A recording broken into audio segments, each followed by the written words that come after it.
الحمد لله وكفى وسلام على عباده الذين اصطفى أما بعد فأعوذ بالله من الشيطان الرجيم بسم الله الرحمن الرحيم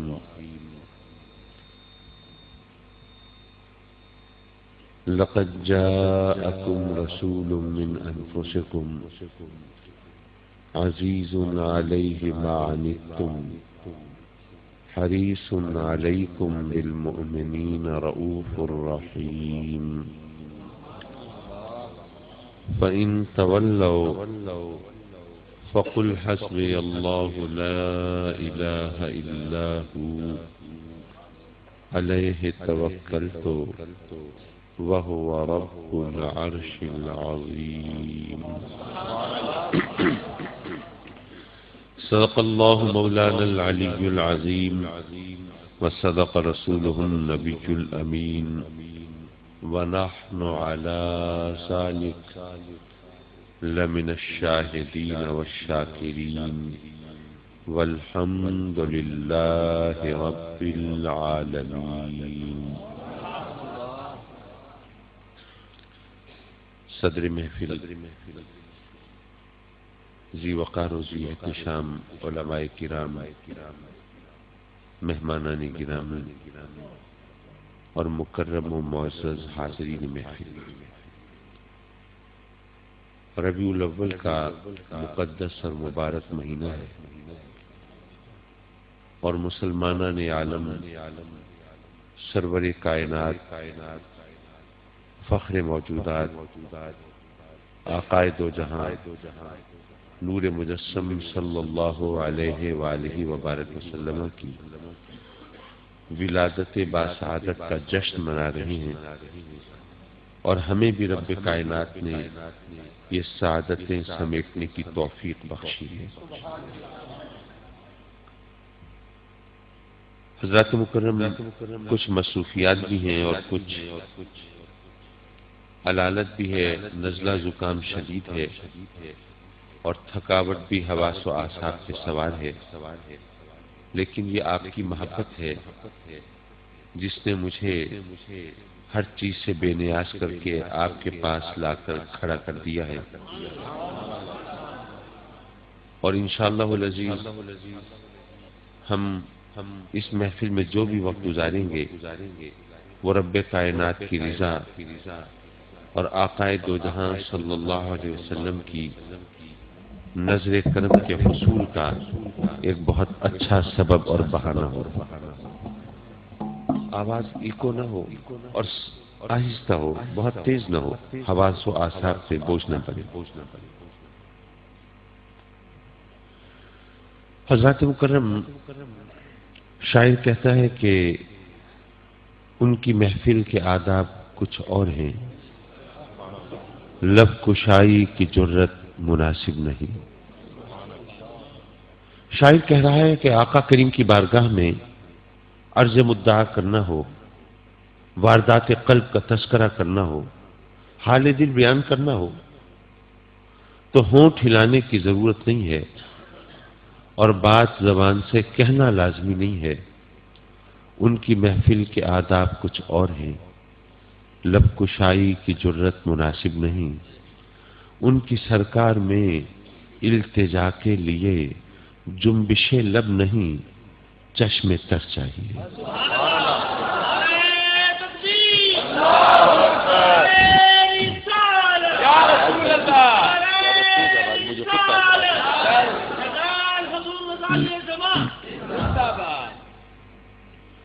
وہ اس لیے کہ آنسو،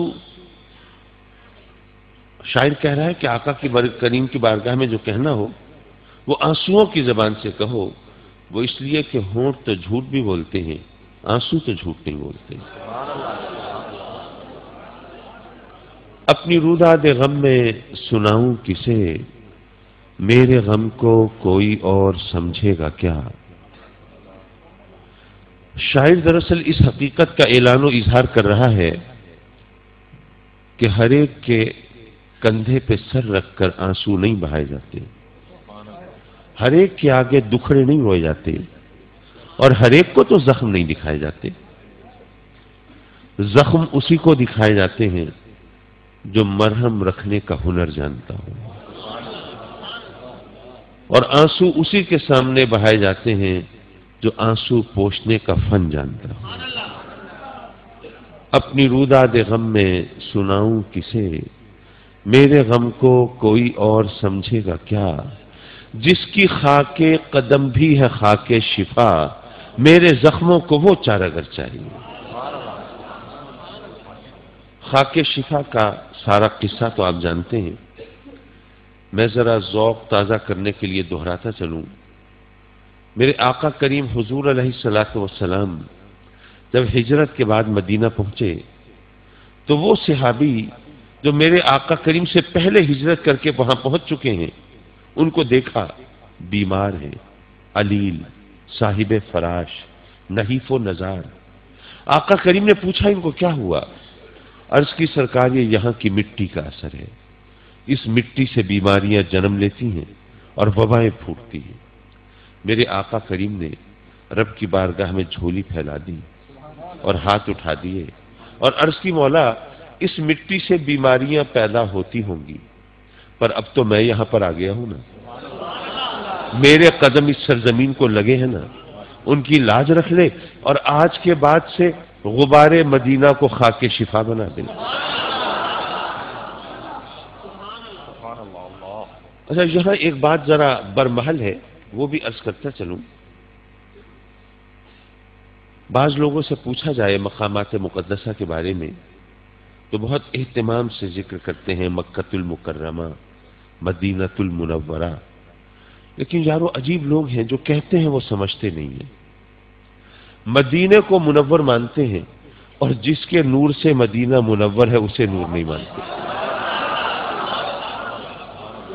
مدینہ ہمیشہ سے تو منور نہیں تھا، اس کا نام تو یثرب تھا نا، اس کی مٹی سے تو بیماریاں جنم لیتی تھی، وبائیں پھوٹتی تھی، یہ تو منور ہوا میرے آقا کریم کے نور سے۔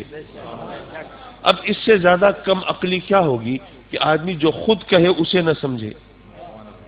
اچھا ایسی مثالیں اور بھی ہیں، مثلا میں اگر آپ کے سامنے حضرت جعفر طیار کا ذکر کروں تو جب تک طیار کا لقب نہیں بولوں گا آپ کو پتہ نہیں چلے گا کس ہستی کا ذکر ہے۔ اگر صرف حضرت جعفر کہوں تو آپ کہیں گے امام جعفر صادق ہو سکتے ہیں یا شاید کوئی اور بزرگ ہو۔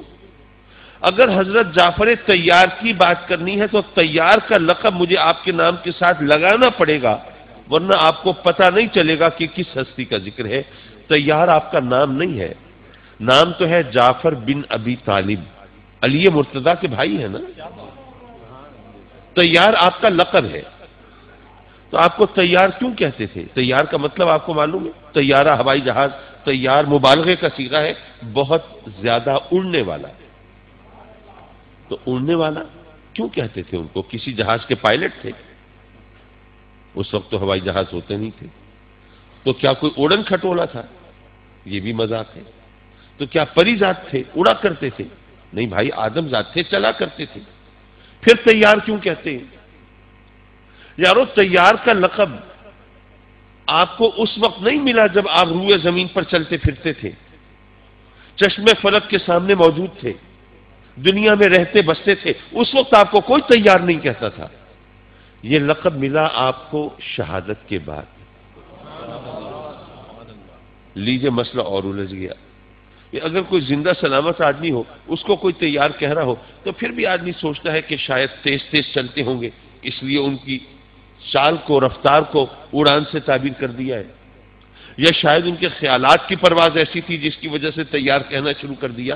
لیکن جب جام شہادت نوش کر لیا، جب چشم فلک سے پردہ کر لیا، اس کے بعد طیار کہنا شروع کیا، یہ بات تو بالکل سمجھ میں نہیں آتی۔ یارو بات کیوں ہے کہ میرے آقا کریم حضور علیہ الصلوۃ والسلام تشریف فرما ہے مدینہ المنورہ میں، اور سینکڑوں میل دور کافروں اور مسلمانوں کے درمیان معرکہ بپا ہے، جنگ ہو رہی ہے، اور میرے آقا کریم مدینے میں بیٹھ کر اس جنگ کا احوال اپنے غلاموں کو بتا رہے ہیں۔ اور بتاتے ہیں کہ اے میرے صحابیوں، اب کافروں نے مسلمانوں کی فوج کے امیر کو شہید کر دیا ہے، اور اب مسلمانوں کی فوج کا علم اٹھایا ہے جعفر نے۔ پھر میرے آقا کریم نے بتایا کہ اب کافروں نے وار کر کے جعفر کا بازو کاٹ دیا ہے، لیکن جعفر نے علم نہیں گرنے دیا بلکہ دوسرے ہاتھ سے پکڑ لیا ہے۔ پھر سرکار نے بتایا کہ اب کافروں نے جعفر کا دوسرا بازو بھی قلم کر دیا ہے، لیکن جعفر نے علم اب بھی نہیں گرنے دیا بلکہ گردن اور جسم کے درمیان تھام لیا۔ پھر میرے آقا کریم نے بتایا کہ اب ظالموں نے، کافروں نے جعفر کو شہید کر دیا ہے۔ آقا کریم گریہ فرماتے ہیں، اشک بار ہیں۔ آقا کے چچا زاد بھائی ہیں نا، کھڑے ہوتے ہیں، نماز جنازہ ادا کر کے دعا مانگنے کے بعد بتاتے ہیں کہ جعفر تو جنت میں پہنچ گئے ہیں، اور کافروں نے ان کے بازو کاٹ دیے تھے نا، تو اللہ نے کٹے ہوئے بازوؤں کی جگہ ان کو پر عطا فرما دیے، اور وہ جنت کی فضاؤں میں محو پرواز ہیں، اٹکیلیاں کر رہے ہیں، لطف اندوز ہو رہے ہیں۔ میرے آقا کریم نے جب حضرت جعفر کو جنت میں اڑتا ہوا دیکھا اور بتایا تو پھر دنیا نے ان کو تیار کہنا شروع کیا، اس سے پہلے ان کو کوئی تیار نہیں کہتا تھا، اور آج سبھی تیار مانتے ہیں۔ کسی بھی مکتب فکر کی کتاب اٹھا کے دیکھ لیجئے، جہاں حضرت جعفر کا ذکر ہوگا تیار کا لقب ساتھ لکھا ہوگا۔ یار کیسے عجیب لوگ ہیں، کم فہم لوگ ہیں، حضرت جعفر کو تو تیار مانتے ہیں اور نکاح نبوت کو نہیں مانتے، جسے پیٹ پی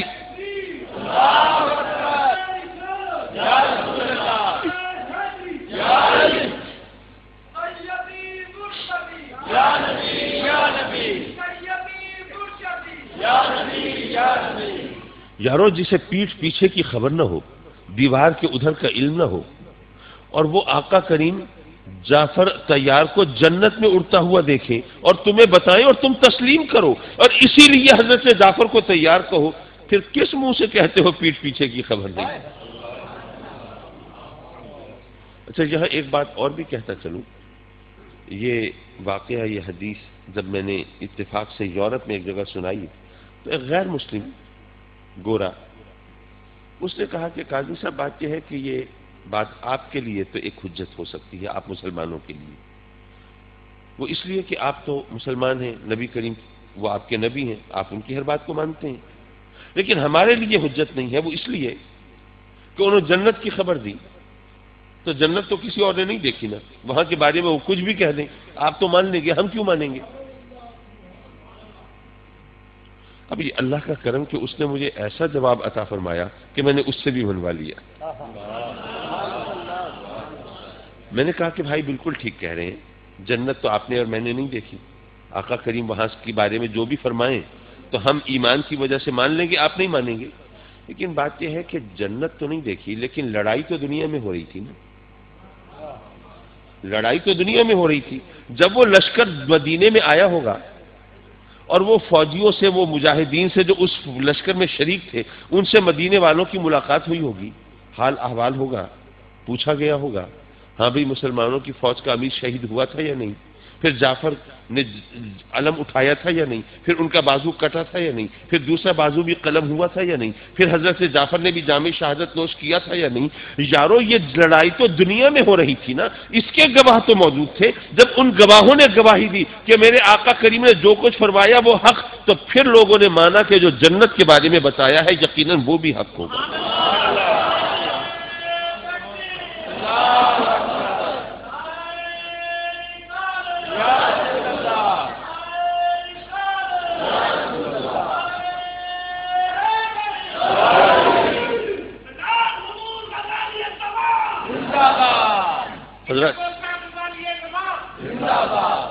حضرات محترم، میلاد کی محفل ہے اور مجھے سمجھ نہیں آتی آج تک لوگ پتہ نہیں کیسے الٹے سیدھے اعتراض کر کر کے لوگوں کو بہکاتے رہتے ہیں اور بھٹکاتے رہتے ہیں۔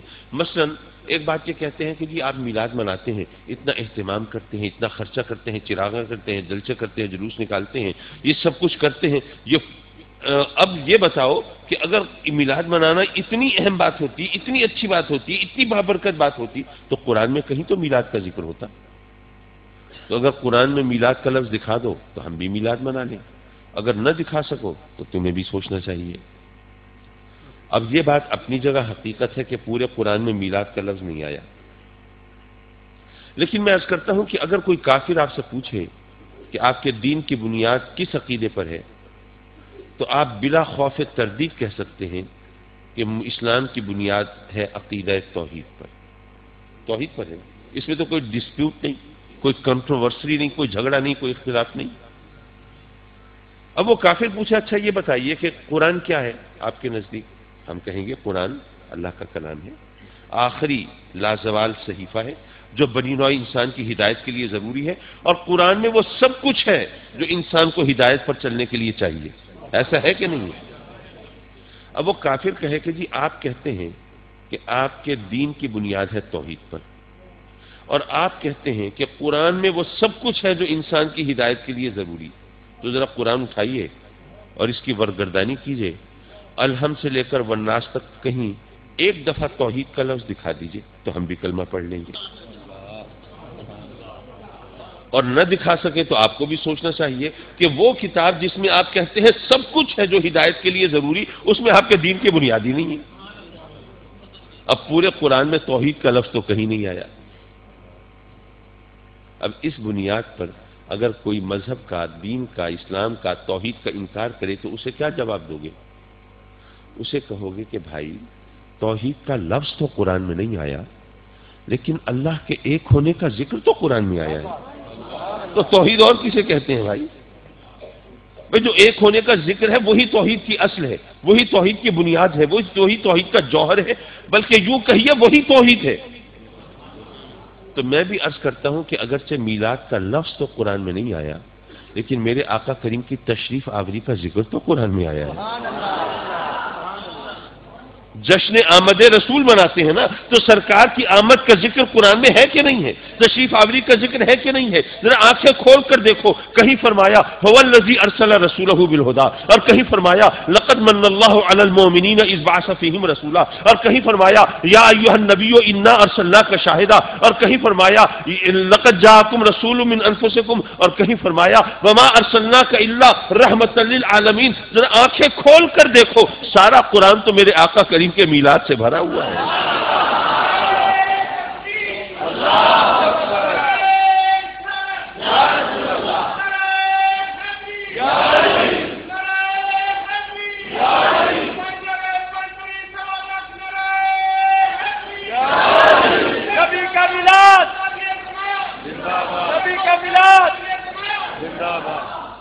حضرات مکرم، اعتراض کرنے والے کرتے رہتے ہیں، لیکن بس اچھا بعض اوقات ایسا ہوتا ہے اعتراض وہ ہے جو عام طور پر ہوتا ہے، لیکن اس کا جواب ذرا مختلف زاویے سے آئے تو چونکانے والا ہوتا ہے۔ میرے والد گرامی رحمۃ اللہ علیہ سے ایک دفعہ مشہور سوال جو ہر ایک سے ہوتا ہے، بتائیے یا رسول اللہ کہنا جائز ہے؟ انہوں نے جو جواب دیا وہ بھی انہی کا حصہ تھا۔ فرمایا کہ یہ پوچھتے ہو یا رسول اللہ کہنا جائز ہے، پہلے یہ مجھے بتاؤ کہ کیا یا اللہ کہنا جائز ہے، اور اگر جائز ہے تو کیسے ہے؟ وہ اس لیے کہ آدمی اس کو پکارتا ہے جو دور ہو، ٹھیک ہے نا؟ دوست دور تشریف فرما ہے، میں ان کو پکاروں، ان کو بلاؤں، وہ میرے پاس آ جائیں گے۔ اچھا ایک صورت اور بھی ہو سکتی ہے، کوئی قریب ہو، مثلا یہ دوست سب میرے پاس، یہ قمر شاہ صاحب جو ہیں، عباس قمر صاحب، یہ میرے قریب بیٹھے ہیں، پھر بھی چلیے 2 فٹ کا فاصلہ ہے، میں اور بلاؤں وہ قریب ہو جائیں، بالکل بلاؤں ان قریب ہو جائیں، بالکل جڑ کے ساتھ بیٹھ جائیں، لیکن پھر میں بلا سکتا ہوں کب؟ بیٹھے میرے ساتھ ہوں، نظر کہیں اور ہو، جڑے ہوئے میرے ساتھ ہوں، سنتے کسی اور کے ہوں، توجہ کہیں اور ہو، تو تب میں بلاؤں گا۔ لیکن اگر کوئی بالکل میرے ساتھ جڑ کے بیٹھا ہو اور میری طرف دیکھتا ہو، توجہ میری طرف ہو، بات میری سنتا ہو، پھر بھی میں اس کو بلانا شروع کر دوں تو کہیں گے جناب آپ کا دماغ چل گیا ہے، میں آپ کے ساتھ بیٹھا ہوں، آپ کی بات سن رہا ہوں، آپ کو دیکھ رہا ہوں، پوری طرح متوجہ ہوں، اس سے زیادہ قریب نہیں ہو سکتا، تو اب آپ کو جو کہنا ہے وہ کہہ دیجئے، مجھے بلا کیوں رہے ہیں؟ بات ٹھیک ہے کہ غلط ہے؟ اب یہ بتاؤ اللہ دور ہے؟ وَنَحْنُ أَقْرَبُ إِلَيْهِ مِنْ حَبْلِ الْوَرِيدِ، شہرک سے زیادہ قریب ہے، کیا وہ غیر متوجہ ہو سکتا ہے؟ نہیں، وہ غیر متوجہ بھی نہیں ہو سکتا، پھر اسے پکارنے کا کیا مطلب ہے؟ پھر جو کہنا ہے کہہ دو۔ ٹھیک ہے نا؟ پھر پکارنے کا کیا مقصد ہے؟ فرمایا ذرا اس کا جواب بھی سنتے چلو، ایسا نہ ہو کہ آج کے بعد سے یا اللہ کا معاملہ بھی صاف ہو جائے۔ فرمایا کہ بات یہ ہے کہ جب بندہ بندے اپنے رب کو پکارتا ہے یا اللہ، تو اس صرف پکار نہیں ہوتی، صدا نہیں ہوتی، آواز نہیں ہوتی، اس کا ایک مفہوم ہوتا ہے، معنی ہوتا ہے، مراد ہوتی ہے۔ وہ کیا؟ جب بندہ اپنے رب کو پکارتا ہے یا اللہ، تو دراصل وہ یہ کہہ رہا ہوتا ہے کہ مولا مجھے اپنے قہر سے بچا لے، غضب سے بچا لے، پکڑ سے بچا لے، عذاب سے بچا لے، اور اپنی رحمت کو میری طرف متوجہ فرما دے۔ یہی مطلب ہوتا ہے نا؟ تو یارو جب ہم اپنے رب کو پکارتے ہیں تو در حقیقت اس کی رحمت کو پکارتے ہیں، اور اس کی رحمت کیا ہے؟ وما ارسلناک الا رحمۃ للعالمین، رحمان وہ ہے، رحیم وہ ہے، لیکن اس نے اپنے بندوں کے لیے اپنی رحمت کو اپنے محبوب کے پیکر میں ڈھال دیا ہے، اپنے محبوب کی صورت میں مجسم کر دیا ہے۔ تو ہم اللہ کو پکارتے ہیں تو اس کی رحمت کو پکارتے ہیں، اور اس کے محبوب کو پکارتے ہیں تب بھی اس کی رحمت کو پکارتے ہیں۔ یارو فرق تو کوئی نہیں ہے، مفاد تو دونوں کا ایک ہے۔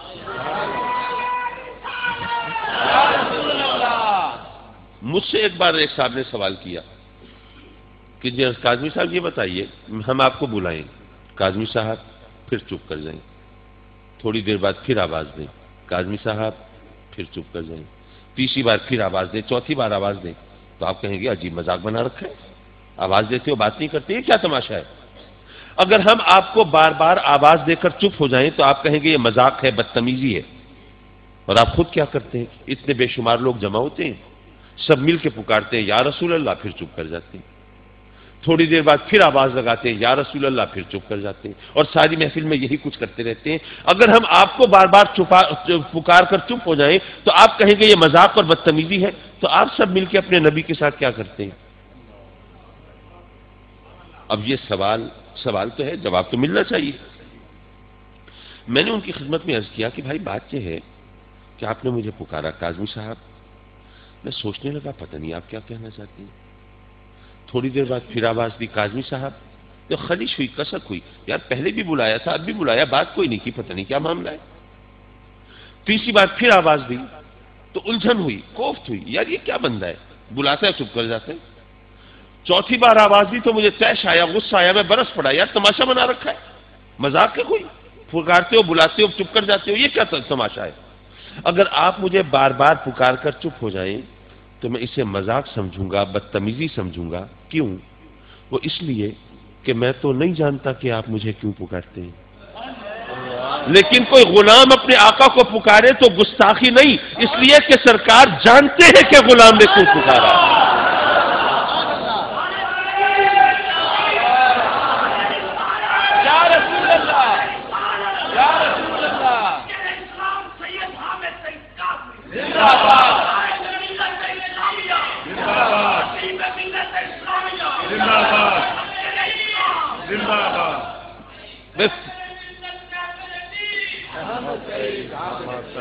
فرض کیجئے یہاں سے فارغ ہو کر مجھے کسی اور محفل میں جانا ہو اور فیض عباس قمر صاحب مجھے لینے کے لیے آئے ہوئے ہوں، اب یہاں دیر ہو رہی ہو تو یہ مجھے کہیں کاظمی صاحب، میں کہوں ہاں کیسا، ابھی چلتے ہیں۔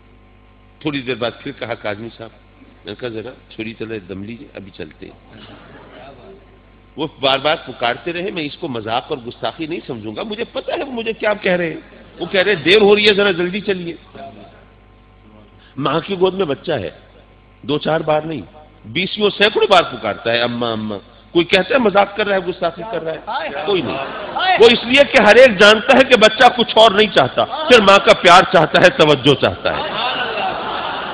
تو ہم بھی آقا کریم کی توجہ چاہتے ہیں، نظر کرم چاہتے ہیں۔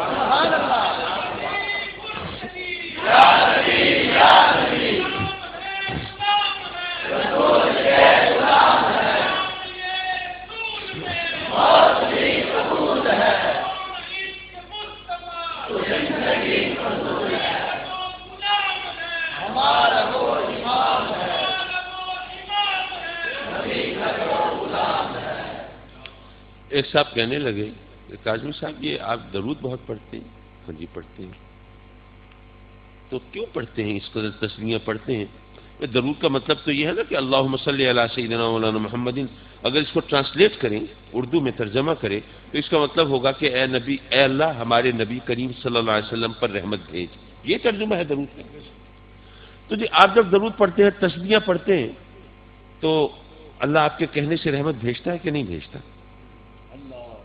اگر بھیجتا ہے تو آپ کا احسان ہوا نبی کریم پر کہ آپ کی درخواست اور التجا قبول کر کے رب کائنات رحمت بھیج رہا ہے۔ بھئی آپ اپنے مرشد کے، شیخ کے، بزرگ کی، کسی بزرگ کی خدمت میں حاضر ہوں اور عرض کریں کہ حضرت میری اولاد نہیں ہے، اولاد کے لیے دعا کر دیجیے، یا رزق کی تنگی ہے اس کی فراخی کے لیے دعا کر دیجیے، یا پریشانیوں میں گھرا ہوں وہ ان سے آسانی کے لیے دعا کر دیجیے۔ وہ بزرگ دعا کے لیے ہاتھ اٹھا دیں اور ان کی دعا کے صدقے میں رب کائنات آپ کو اولاد دے دے، رزق میں برکت دے دے، پریشانیوں سے چھٹکارا دے دے، تو ان کا احسان مانو گے یا نہیں مانو گے؟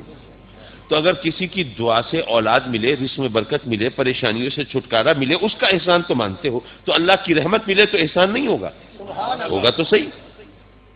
تو انہوں نے سوال کیا کہ یہ بتائیے آپ جب تسبیحاں پڑھتے ہیں اللہم صلی اللہ، اللہم صلی اللہ، اے اللہ ہمارے نبی پر رحمت بھیج، رحمت بھیج، رحمت بھیج، اللہ آپ کے کہنے سے رحمت بھیجتا ہے کہ نہیں؟ اگر بھیجتا ہے تو آپ کا احسان ہے نبی پر، اور اگر آپ کا خیال یہ ہے کہ ہم کون ہیں نبی کریم پر احسان کرنے والے، ہمیں تو جو کچھ ملا ہے سرکار کے صدقے میں ملا ہے، تو اس کا مطلب یہ ہوا اللہ آپ کے کہنے سے رحمت نہیں بھیجتا، پھر کہنے کی ضرورت کیا ہے؟ اگر رحمت بھیجتا ہے تو احسان ہے، نہیں بھیجتا تو کہنے کی ضرورت کیا ہے؟ دیکھیے کس طرح چکر دیکھیں، وہ روکنے کی کوشش کرتے ہیں۔ میں نے ان سے کہا کہ بھائی آپ بھی سمجھیے، دیکھیں بھائی کسی سے کچھ لینا ہونا تو یہ کوئی آسان کام نہیں ہے، یہ ایک آرٹ ہے۔ آپ نے پتہ نہیں کبھی غور کیا یا نہیں کیا، بھکاری جو ہوتے ہیں نا آرٹسٹ ہوتے ہیں، بڑے فنکار ہوتے ہیں۔ ریلوے اسٹیشن پر، بسوں کے اڈے پر، ہوائی اڈے پر بھیک مانگ رہے ہوں تو بخیر سفر کی دعا دے رہے ہوتے ہیں، ہسپتال کے باہر بھیک مانگ رہے ہوں تو صحت کی دعا دے رہے ہوتے ہیں، بچے کی انگلی پکڑ کے باپ جا رہا ہو تو بچے کے سر کا صدقہ مانگ رہے ہوتے ہیں، کوئی ینگ کپل جا رہا ہو، نوجوان جوڑا، تو جوڑی سلامت رہنے کی دعا دے رہے ہوتے ہیں۔ اسی طرح جناب گھر پہ آتے ہیں، کنڈی کھٹکھٹاتے ہیں، گھر کی خیر، گھر والوں کی خیر، منگتے کا بھلا ہو، ایسا ہوتا ہے کہ نہیں؟ یارو یہ مانگنے ایک طریقہ ہے، سلیقہ ہے، آرٹ ہے، فن ہے۔ جب کسی سے کچھ لینا ہوتا ہے تو اس کے جذبہ سخاوت کو ابھارنا پڑتا ہے۔ تو یارو جب کسی انسان سے، کسی بندے سے مانگا تو اس سے تو کہا کہ مولا تیرا بھلا کرے، مجھے کچھ دے دے۔ جب خود مولا سے مانگ رہے ہیں تو کیا کہو گے؟ مولا تیرا بھلا ہو۔ اب اس کے دریائے رحمت کو بھی تو جوش دلانا ہے نا۔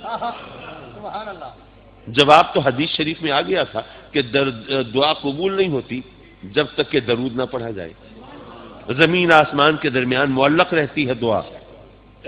یارو اس کے دریائے رحمت کو جوش دلانا ہے نا، تو ہمیں خود سلیقہ طریقہ بتا دیا گیا کہ اے بندو تم نے جو کچھ اپنے لیے ہے مانگنا ہے مانگ لو، تم نے سوال کرنا ہے کر لو، اور پھر آخر میں کہو اللہم صلی علی سیدنا۔ تو رب کائنات گویا یہ فرمائے گا کہ یہ میرا بندہ یہ خطا کار تو ہے، گناہ گار تو ہے، سیاہ کار تو ہے، لیکن یہ میرا گناہ گار بندہ میرے محبوب کے لیے رحمتیں مانگ رہا ہے، تو پھر اس کی اپنی جھولی خالی کیوں ہے؟ ارے بظاہر مانگتے آقا کریم کے لیے ہے، جھولی تو اپنی بھر رہے ہوتے ہیں۔ حضرات مکرم یہ سوال جواب تو چلتے رہیں گے، لیکن جو آیت کریمہ تلاوت کی اس کے حوالے سے کچھ نہ کہہ پایا تو ظاہر ہے ایک تشنگی رہے گی۔ لقد جاءکم رسول من انفسکم، رب کائنات بتا رہا ہے کہ وہ رسول معظم تم میں آ رہا ہے جو تم میں سے ہے۔ بولا ہم میں سے ہونا کیا کوئی بڑی عظیم الشان بات ہے؟ ہمارا طریقہ یہ ہے کہ ہم اس سے تعلق جوڑتے ہیں اور اس کو بیان کرتے ہیں جو کوئی صاحب حیثیت ہو، تو M N A M P A ہماری برادری کا ہو یا پڑوسی ہو یا کوئی تعلق دار ہو، کوئی صاحب ثروت، کوئی جاگیردار سرمایہ دار، تو جناب اس سے تعلق جوڑنا اور اس کا ذکر کرنا ہمارے لیے باعث فخر ہوتا ہے۔ کوئی بیچارہ ایویں ہی غریب سا ہو تو اس کے ساتھ کوئی قریبی رشتہ بھی ہو تو بتاتے ہوئے شرم محسوس ہوتی، ایسا ہے کہ نہیں ہے؟ تو مولا کیا ہم سے تعلق جوڑنا کوئی اتنی عظیم الشان بات تھی کہ تو نے قرآن مجید میں بار بار ذکر فرمایا، جیسے لقد من اللہ علی المؤمنین اذ بعث فیہم رسولا من انفسہم۔ مولا ہم سے تعلق جوڑنے میں کیا خصوصیت ہے، کیا اہمیت ہے کہ تو بار بار فرما رہا ہے تیرا محبوب ہم میں سے ہے، ہم میں سے ہے؟ یارو بات کیوں ہے؟ دیکھیے میں آپ کے پاس آیا، جہانیہ اگرچہ ملتان سے اگر ویسے عرف میں کہیں تو واکنگ ڈسٹینس پہ ہے، بہت قریب ہے، لیکن اتفاق ایسا ہے کہ میرا یہاں پہ میری حاضری بہت کم ہوئی ہے۔ مجھے یاد پڑتا ہے کہ جہانیہ میں تیسری یا چوتھی حاضری ہوگی میکسیمم، اس سے زیادہ نہیں آ پایا میں. تو آپ میں سے اکثر لوگوں سے شاید پہلی ملاقات ہوگی. اب جن سے پہلی ملاقات ہے میری، میں ان کے سامنے ذرا شیخی بگھارنے کی کوشش کروں. میں کہوں جی میں تو بہت بڑا عالم و فاضل ہوں، میں تو بڑا پہنچا ہوا بزرگ ہوں، میں تو یہ ہوں وہ ہوں، تو آپ بیچارے سوچ میں پڑ جائیں گے، کنفیوز ہو جائیں گے. یار کاظمی صاحب کہہ رہے ہیں میں یہ ہوں وہ ہوں، اب ہمیں پتہ نہیں یہ ہے کیا، اب کیا مانے نہ مانے کیا کریں. یہ جیسے آپ جانتے ہیں کہ پچھلے دنوں جس طرح مجھے سکینڈلز کی زد میں لایا گیا اور کیچڑ اچھالا گیا، بہتان ترازی کی گئی، الزام تراشی کی گئی. اب میں آ کر آپ کے سامنے صفائی پیش کرنے کی کوشش کروں تو آپ کے لیے مسئلہ ہو جائے گا، بس کاظمی صاحب کہہ رہے ہیں میں نے کچھ نہیں کیا، مانوں نہ مانوں کیا کروں. لیکن ملتان میں وہ علاقہ، وہ محلہ جہاں میں پلا ہوں بڑھا ہوں، جہاں میری جوانی گزری ہے، بچپن گزرا ہے، لڑکپن گزرا ہے، میری زندگی کے 50-55 سال جو میں نے گزارے ہیں وہاں گزرے ہیں. جو لوگ میرا ماضی جانتے ہیں، حال جانتے ہیں، سیرت جانتے ہیں، کردار جانتے ہیں، عادات جانتے ہیں، اطوار جانتے ہیں، جو میرے خاندان کو جانتے ہیں، میرے باپ کو جانتے ہیں، ان کے سامنے کوئی دعویٰ کروں تو وہ آسانی سے فیصلہ کر سکتے ہیں کہ میری یہ بات ان کو ماننی چاہیے یا نہیں ماننی چاہیے. ٹھیک ہے نا. اجنبیوں کے سامنے دعویٰ کروں مشکل ہو جائے گی، مانے نہ مانے. جاننے پہچاننے والوں کے سامنے دعویٰ کروں تو ان کے لیے آسانی ہوگی. تو یارو رب کائنات گویا فرماتا ہے کہ اے میرے بندو، محبوب تو میرا ہے لیکن پیدا تو تمہارے درمیان ہوا ہے نا، پلا بڑھا تو تمہارے درمیان ہے نا، زندگی تو تمہارے درمیان گزاری ہے. اگر میرا محبوب میری بارگاہ میں رہتا، میری خلوت پہ پروان چڑھتا، حجابات عظمت میں رہتا، اور ایک دن اچانک آ کر تم سے کہتا مجھے مانو میں اللہ کا نبی، تو تمہارے لیے مشکل ہو جاتی، کلمہ پڑھے نہ پڑھے، مانے نہ مانے، ایمان لائے نہ لائیں. فقط لبثت فیکم عمرا من قبلہ افلا تعقلون. ارے زندگی تو تمہارے درمیان گزاری ہے نا، تو عقل نہیں ہے تمہارے پاس. تم غور نہیں کرتے کہ بے حیائی کے ماحول میں حیا کی ایسے مثالیں قائم کرنے والا میرا نبی ہی تو ہو سکتا ہے نا. ارے جہاں جہالت کا اندھیرا ہو وہاں علم کی شمع جلانے والا میرا نبی ہی تو ہو سکتا ہے نا. جہاں لوگ زندہ انتقام لینے کی خاطر رہتے ہوں، بدلہ لینا مقصد حیات ہوتا ہو، وہاں عفو درگزر کا درس دینے والا میرا نبی ہی تو ہو سکتا ہے نا. ارے جہاں قتل و غارت گری لوگوں کا شیوا ہو اور ہتھیار زیور سمجھے جاتے ہوں، وہاں پر امن و آشتی کا درس دینے والا میرا نبی ہی تو ہو سکتا ہے نا. تو تمہارے پاس عقل نہیں ہے، محبوب میرا ہے لیکن پیدا تمہارے درمیان کیا، پلا بڑھا تمہارے درمیان، تاکہ تمہارے لیے کلمہ پڑھنا آسان ہو جائے، ایمان لانا آسان ہو جائے.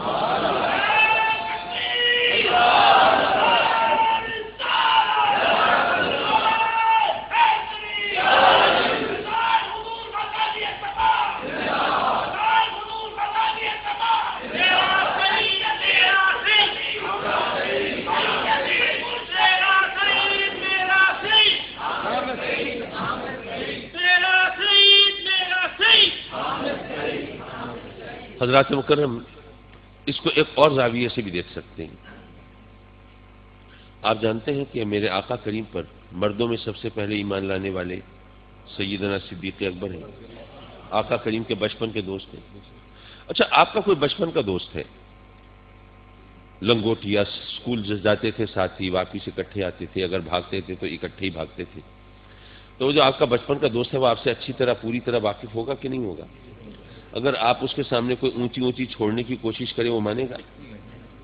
فرض کریں آپ ہیں بزدل، بے ہمت، کم حوصلہ، اور کسی بچپن کے دوست کے سامنے اپنی بہادری، شجاعت اور جواں مردی کی باتیں کریں، یا خدا نہ خواستہ آپ ہیں کنجوس، مکھی چوس، بخیل، اور کسی بچپن کے دوست کے سامنے اپنی فیاضی، سخاوت اور دریا دلی کی باتیں کریں، وہ مانے گا؟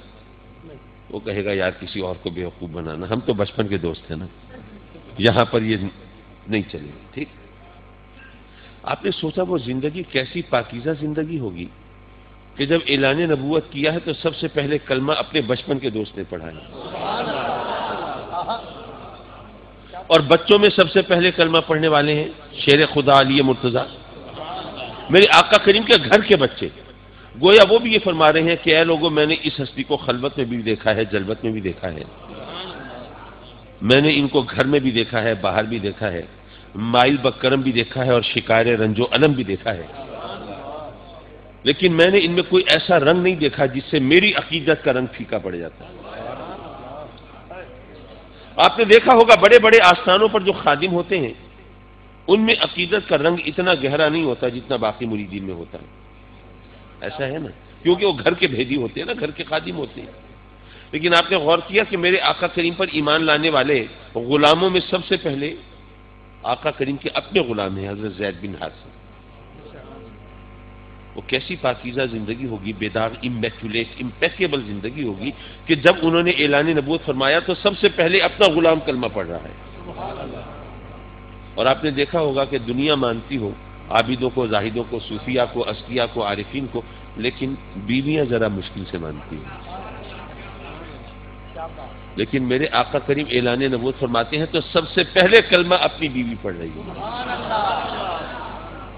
یارو اگر میں اس تمام چیز کو سبب کروں تو یوں کہہ سکتا ہوں کہ مردوں میں سب سے پہلے کلمہ پڑھنے والا اپنے بچپن کا دوست ہے، بچوں میں سب سے پہلے کلمہ پڑھنے والا اپنے گھر کا بچہ ہے، غلاموں میں سب سے پہلے کلمہ پڑھنے والا اپنا غلام ہے، عورتوں میں سب سے پہلے کلمہ پڑھنے والی اپنی بیوی ہے۔ تو پتہ یہ چلا کہ میرے آقا کریم کی عظمت دراصل ان پر آشکار ہوتی ہے جو میرے آقا کریم سے قریب ہے۔ اگر آج کچھ لوگ میرے سرکار کی عظمت کے منکر ہیں، ان بیچاروں کا قصور نہیں، انہیں سرکار کا قرب ملا ہی نہیں ہے۔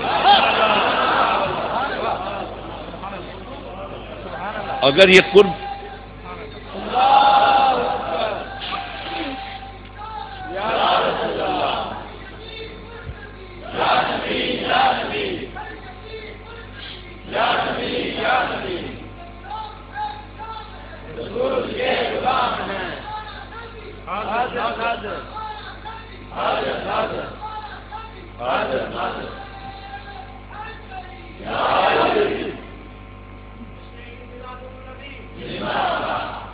اچھا ایک بات اس نعرے کے حوالے سے کہتا تو میں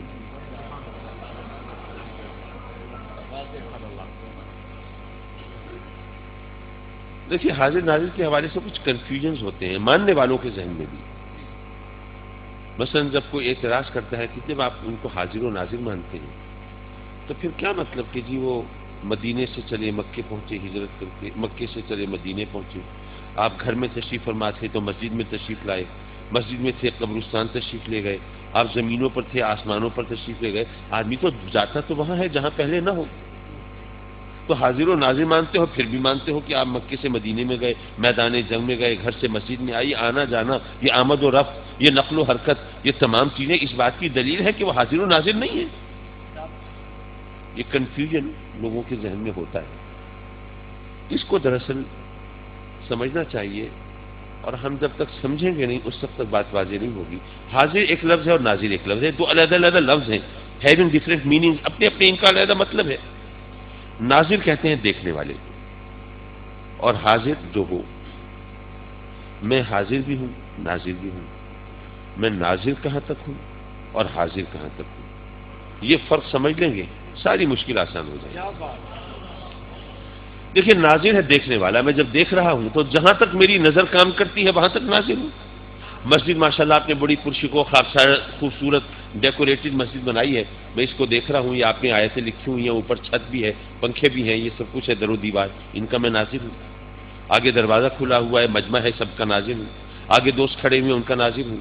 آگے شامیانے کی وہ لٹک رہی ہیں لٹیں، وہ ناظر ہوں۔ آگے آپ نے چراغاں کیا ہوا ہے، وہ اس کا ناظر ہوں۔ اگر آسمان نظر آ رہا ہو، اس پر چاند چمک رہا ہو، اس کا بھی ناظر ہوں۔ لیکن کیا چاند پر حاضر ہوں؟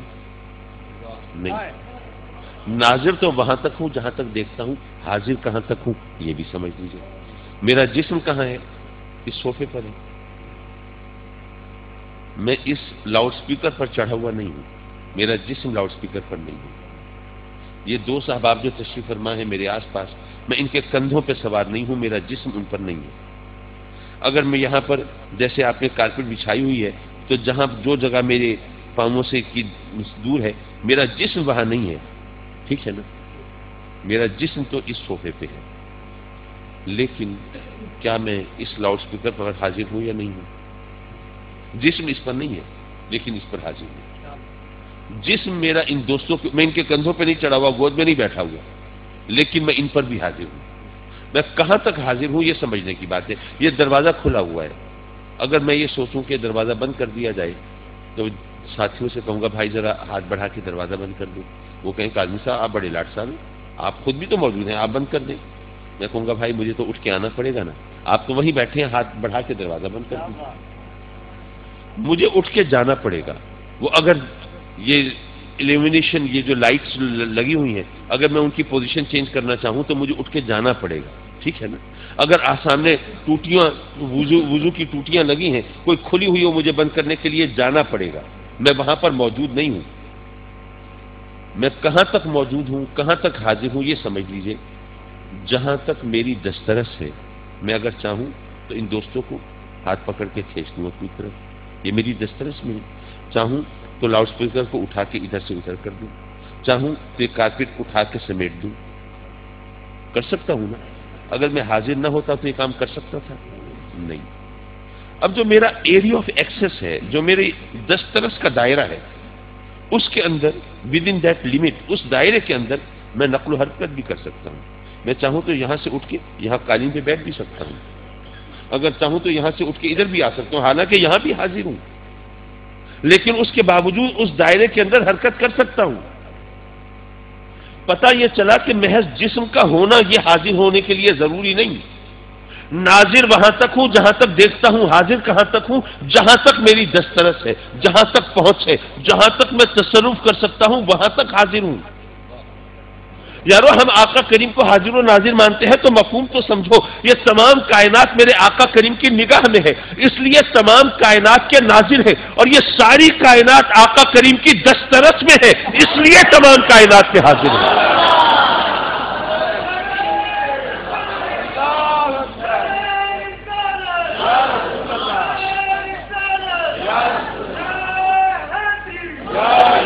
یہ سرکار کا جسد انور تو مدینے میں ہے، آپ کا جسم اطہر تو آپ کی قبر انور میں ہے، یہاں پر جسم اقدس نہیں ہے، لیکن یہ جگہ آپ کی دسترس میں ہے، تو جہاں تک دسترس ہو وہاں تک آدمی حاضر ہوتا ہے۔ لقد جاءکم رسول من انفسکم عزیز علیہ ما عنتم حریص علیکم بالمؤمنین رؤوف الرحیم۔ وہ رسول معظم تم میں آ رہا ہے جو تم میں سے ہے، جو تمہارا بہی خواہ ہے، تمہاری بھلائی کا بڑا حریص ہے، مومنوں تمہارے لیے رؤوف ہے، رحیم ہے۔ یہ آیت سورہ توبہ کی سیکنڈ لاسٹ آیت، آخری سے پہلی آیت یہاں ختم ہو گئی۔ اب اس کے بعد اگلی آیت، فَإِن تَوَلَّوْا فَقُلْ حَسْبِيَ اللَّهُ لَا إِلَٰهَ إِلَّا هُوَ عَلَيْهِ تَوَكَّلْتُ وَهُوَ رَبُّ الْعَرْشِ الْعَظِيمِ۔ یہ آخری آیت ہے سورہ توبہ کی۔ اچھا، آپ جانتے ہوں گے اردو میں بھی ہوتا ہے اور عربی میں خاص طور پر کہ جو لیٹرز ہیں، حروف، وہ بھی بامعنی ہوتے ہیں، وہ بھی مطلب دیتے ہیں، جیسے الف حمزہ، علماء بتاتے ہیں کہ حمزے کی یہ حمزہ استفہامیہ ہے اور یہ اس کا بھی ایک یعنی مفہوم ہوتا ہے، مطلب ہوتا ہے۔ اسی طرح با، اس کا بھی با اردو میں بے کہتے ہیں، اس کا بھی مطلب ہے۔ اسی طرح فا اردو میں فے کہتے ہیں، اس کا بھی مطلب ہے۔ کیا مطلب ہے؟ اگر میں فے کا مطلب اردو میں ٹرانسلیٹ کرنا چاہوں تو میں کہوں گا فا کا مطلب ہے بس، فا کا مطلب ہے تو، فا کا مطلب ہے پھر، بس تو پھر، یہ فا کا مفہوم ہے۔ اچھا، آپ اگر غور کریں تو آپ کو اندازہ ہو جائے گا کہ یہ جو میں نے حروف بولے ہیں، پس تو پھر، یہ دو جملوں کو ملانے کے کام آتے ہیں، اور جب تک دونوں جملے سامنے نہ ہوں بات کا مفہوم واضح نہیں ہوتا۔ میں کہوں جب میری شادی ہوگی تو آپ کہیں گے کہ پھر آپ ذرا جملہ مکمل کریں تو پتہ چلے کہ آپ کو اب شادی کا شوق چرایا ہے تو اس کا کیا نتیجہ نکلے گا، کچھ پتہ تو چلے۔ اسی طرح آپ کہیں کہ پھر ہم الیکشن میں اس کو ووٹ دیں گے، میں پھر کب پھر بھائی، ایک جملہ پہلے ایک جملہ بعد میں، جب تک دونوں جملے نہیں ہوں گے اس وقت تک بات واضح نہیں ہوگی۔ یہ بات ٹھیک ہے نا؟ آپ اپنی گفتگو میں دیکھ لیجیے گا، جہاں پر بھی تو پس پھر آتا ہے تو ایک جملہ اس کے پہلے ہوتا ہے، بعد میں ہوتا ہے، جب تک دونوں جملے نہ ہوں بات سمجھ میں نہیں آتی، مکمل ہی نہیں ہوتی۔ اب فا جو ہے اس کا مطلب ہے پس تو پھر۔ اب ذرا غور کیجئے، رب کائنات فرماتا ہے کہ اے محبوب، ہم نے آپ کو مومنوں کے لیے رؤوف و رحیم بنا کر بھیجا، ان کا بہی خواہ اور بھلا چاہنے والا۔ فَإِن تَوَلَّوْا، تو اگر وہ منہ پھیر لیں، فَقُلْ حَسْبِيَ اللَّهُ، تو آپ فرما دیں میرے لیے اللہ کافی۔ یار لوگوں نے عجیب حماقت کی، بے وقوفی کی۔ فَقُلْ حَسْبِيَ اللَّهُ اتنا جملہ لے کے اس کے بینرز بنا دیے، اشتہار چھپا دیے، اسٹیکر بنوا دیے۔ دیکھو جی، اللہ فرماتا ہے کہ اے محبوب آپ کہہ دیجئے میرے لیے اللہ کافی۔ تو تم اپنے لیے اللہ کو کافی کیوں نہیں سمجھتے؟ ان یتیم العقل لوگوں کو اتنی سمجھ نہیں آئی کہ فقل اس میں فا ہے، اس سے پہلے کوئی جملہ ہوگا، جب تک اس سے ملاؤ گے نہیں بات سمجھ میں نہیں آئے گی۔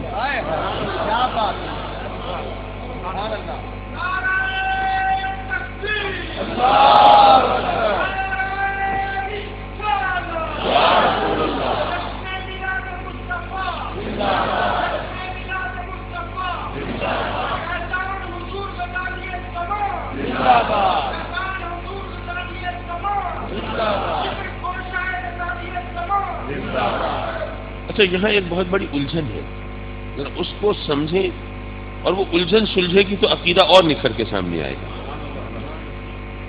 وہ ذرا الجھن بتانے کے لیے، سمجھانے کے لیے مجھے ایک آدھ مثال دینی پڑے گی۔ فرض کریں کوئی غریب آدمی نادار ہے، قلاش ہے، کنگال ہے، کسی امیر و کبیر شخص کے پاس جاتا ہے اور جا کے کہتا ہے کہ جی میں غریب ہوں، پلے کچھ نہیں ہے، گھر میں فاقے ہو رہے ہیں، اور آپ کو اللہ نے بہت نوازا ہے، آپ کو بہت دیا ہے، تو آپ مہربانی کریں، میرے ساتھ کچھ حسن سلوک کریں، کچھ امداد کر لیں، تو ذرا کچھ زندگی گزارنے کا بہانہ بن جائے گا، اللہ آپ کو جزائے خیر دے گا۔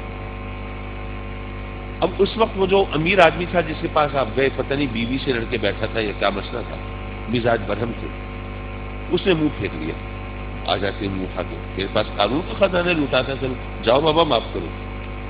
کس نے منہ پھیرا؟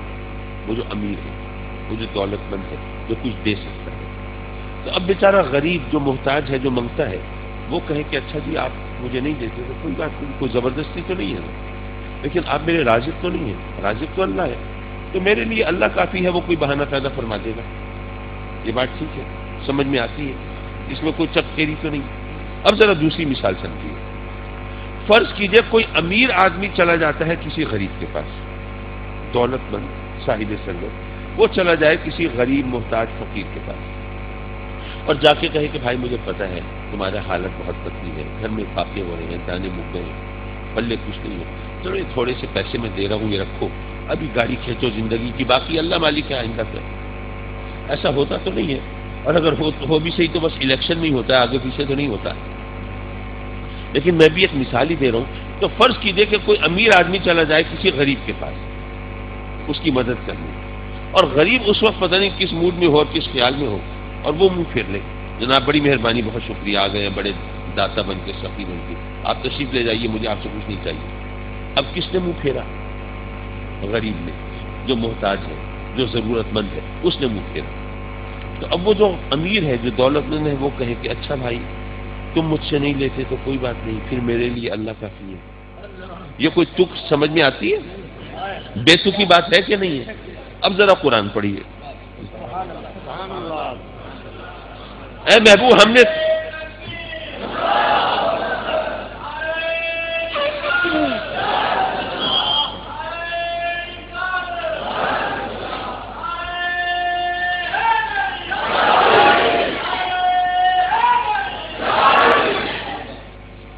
اللہ فرماتا ہے اے محبوب ہم نے تو آپ کو اپنے بندوں کا بہی خواہ بنا کر، بھلا چاہنے والا بنا کر، بھلائی کا حریص بنا کر، رحمتیں بانٹنے والا بنا کر، رؤوف و رحیم بنا کر بھیجا۔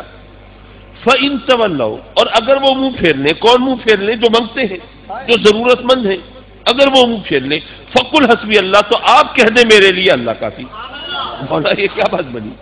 یہ تو کچھ سمجھ نہیں آئی۔ کوئی امیر اور سخی منہ پھیرے تو محتاج و غنی کہے، محتاج اور منگتا کہے کہ مولا میرے لیے اللہ کافی، تو بات سمجھ میں آتی ہے، لیکن کوئی محتاج منہ پھیرے اور غنی کہے میرے لیے اللہ کافی، یہ بات تو سمجھ میں نہیں آتی۔ مولا یہ قرآن تو فصاحت و بلاغت کا شاہکار ہے، یہ بات ہماری سمجھ میں تو نہیں آئی۔ یارو ذرا دو فَإِن تَوَلَّوْا فَقُلْ حَسْبِيَ اللَّهُ، دو دفعہ فا آیا ہے، تو میں بار بار جب تک پچھلی آیت سے ملاؤں گا نہیں، مفہوم واضح نہیں کر پاؤں گا۔ یہ بات اس لیے دہرا رہا ہوں کہ اگر بات بار بار دہرائی جائے نا تو جو ذہین لوگ ہوتے ہیں ان کو چبھنے لگتی ہے کہ یار آپ کی سوئی یہیں پہ اٹک گئی، آپ بار بار ریپیٹ کر رہے ہیں، دہرا رہے ہیں، آگے چلیے یہ بات سمجھ میں آ گئی۔ تو میں صرف اس لیے بتا رہا ہوں کہ مجھے بار بار دہرانی پڑے گی بات، تاکہ بات صحیح طور پر سمجھا سکوں۔ رب کائنات فرماتا ہے کہ اے محبوب میں نے تو تجھے اپنے بندوں کے لیے بہی خواہ بنا کر، بھلا چاہنے والا بنا کر، بھلائی کا حریص بنا کر، خزانے لٹانے والا، رحمتیں بانٹنے والا بنا کر بھیجا۔ اے محبوب ایک وقت آئے گا کہ جب ان سے کہا جائے گا کہ آؤ یہ اللہ کے محبوب کی بارگاہ ہے، جھولیاں بھر لو، جو مانگو گے ملے گا۔ یہ اس ہستی کی بارگاہ ہے جو اللہ کے خزانوں کے مالک ہیں۔ انما انا قاسم واللہ یؤتی، اللہ کی نعمتیں ان کی بارگاہ سے ملتی ہیں۔ تو اے محبوب ان میں سے کچھ لوگ ایسے ہوں گے جو تجھ سے منہ پھیر لیں گے، کہیں گے یہ کیا کر سکتے ہیں، ان کے پلے کیا ہے، یہ تو کچھ نہیں دے سکتے، ان کے چاہنے سے کیا فرق پڑتا ہے۔ اے محبوب تجھ سے منہ پھیر لیں گے اور کہیں گے جی ہمارے لیے اللہ کافی ہے۔ تو اے محبوب کوئی تجھ سے منہ پھیرے تو اللہ اس کی کفایت کیسے کر سکتا ہے؟ نومولود بچہ ہے، آپ گئے ہیں مبارک دینے، بچے کو گود میں اٹھایا ہے اور کہتے ہیں انا للہ و انا الیہ راجعون، کیسا لگے گا؟ لڑائی بھی ہو سکتی ہے، حالانکہ قرآن کی آیت پڑھ رہے ہیں، کوئی اور چیز تو نہیں پڑھ رہے بھائی۔ پتہ یہ چلا کہ موقع محل سے ہٹ کر بات ہو تو وہ مذاق بن جاتی ہے، فساد کا سبب بن جاتی ہے۔ مولا درس توحید تو سرآنکھوں پر، لیکن بات ہو رہی ہے تیرے محبوب کی آمد کی، بات ہو رہی ہے مومنوں کے لیے رؤوف و رحیم کی۔ تو رسالت کا جب ذکر ہو چکا تو اب اس کے بعد توحید کا درس تو بے محل معلوم ہوتا ہے نا۔ بس رسالت کا ذکر ہے، تیرے محبوب کی آمد کا ذکر ہے، مومنوں کے لیے رؤوف و رحیم ہونے کا ذکر ہے، تو مولا اس کے بعد یہ توحید کا درس یہ سمجھ میں نہیں آیا۔ جو توحید سمجھے بغیر اور توحید کو مانے بغیر تو مومن نہیں ہو سکتے تھے۔ تو یہاں پر یہ درمیان میں یہ پیوند محسوس ہو رہا ہے، اس کی وجہ کیا ہے؟ یارو رب کائنات نے فرمایا کہ اے محبوب میں نے تو تجھے اپنے بندوں کے لیے رحمتیں بانٹنے والا، خزانے لٹانے والا بنا کر بھیجا، لیکن کچھ لوگ ہوں گے جو کہیں گے کہ تو کچھ نہیں دے سکتا، تجھ سے منہ پھیر لیں گے اور کہیں گے ہمارے لیے اللہ کافی ہے۔ ان سے کہہ دے اللہ تمہارے لیے نہیں، وہ تو میرے لیے کافی ہے، اور وہ تو وحدہ لا شریک ہے، اس کے سوا تو کوئی معبود نہیں۔ مجھ سے منہ پھیر کر تم کون سے اللہ کو اپنے لیے کافی کہتے ہو؟ لا الہ الا ہو، اس کے سوا تو کوئی معبود ہے ہی نہیں۔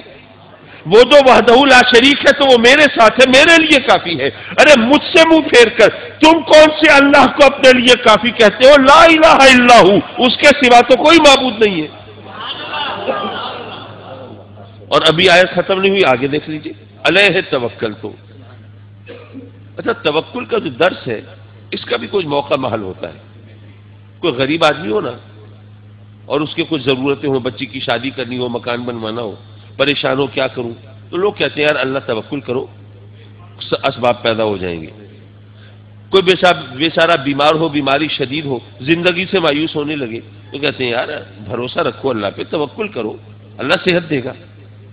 پتہ یہ چلا کہ توکل کا درس وہاں پہ ہوتا ہے جہاں کوئی محرومی ہو، جہاں کوئی کمی ہو، جہاں کوئی کوتاہی ہو، تبھی توکل کی بات ہوتی ہے۔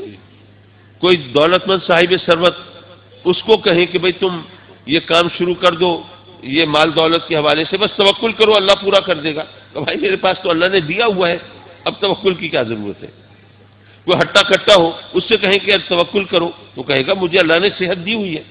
توکل آپ گفتگو میں دیکھ لیجیے گا، یہ بات شاید میں اس وقت زیادہ تفصیل میں سمجھانے چلوں تو میرا موضوع جو ہے وہ تشنہ رہ جائے گا۔ تو کہنے کا مطلب یہ تھا کہ توکل کا درس ہوتا ہے اس وقت جب کوئی کمی ہو، کوئی کوتاہی ہو، کسی چیز کی محرومی ہو تو توکل کا درس دیا جاتا ہے۔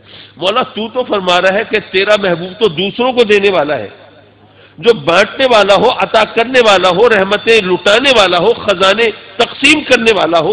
اے مولا وہ کہے میں توکل کرتا ہوں تو مولا یہ توکل کی بات جہاں پہ کوئی جشتی نہیں ہے، فصاحت سے ذرا ہٹی ہوئی محسوس ہوتی ہے۔ تو اللہ نے فرمایا کہ اے محبوب میں نے تو تجھے اپنے خزانے لٹانے والا بنا کے بھیجا، میں نے تو تجھے رحمتیں بانٹنے والا بنا کے بھیجا، میں نے تجھے اپنے بندوں کے لیے رؤوف و رحیم بنا کر بھیجا۔ اب تجھ سے منہ پھیر کے کہیں گے کہ نہیں یہ کچھ نہیں کر سکتے، ہمارے لیے اللہ کافی، تو اے محبوب یہ تیری شان گھٹانا چاہتے ہیں نا، کہتے ہیں کہ تیرے پلے کچھ نہیں، تو کچھ نہیں کر سکتا۔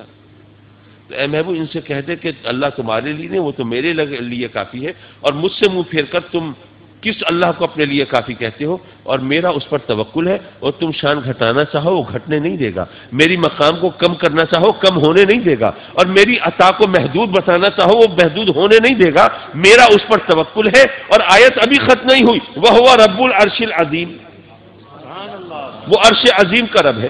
یارو صرف عرش عظیم کا رب ہے کیا؟ تو تمام کائنات کا رب ہے، ارض و سما کا رب ہے، دشت و جبل کا رب ہے، کوہ و دمن کا، برگ و شجر کا، قطرہ و دریا کا، ذرہ و صحرا کا رب ہے۔ یارو یہ ساری بساط ہستی اسی نے بچھائی ہے، وہ ساری کائنات کا رب ہے، لیکن اس نے تمام کائنات کو چھوڑ کر عرش عظیم کا رب کیوں فرمایا؟ یہ قرآن ہے، اللہ کا کلام ہے، کوئی شاعر کا کلام تو ہے نہیں کہ وزن پورا کرنے کے لیے ڈال دیا۔ یار بات یہ ہے، عرش کسے کہتے ہیں؟ تخت کو کہتے ہیں۔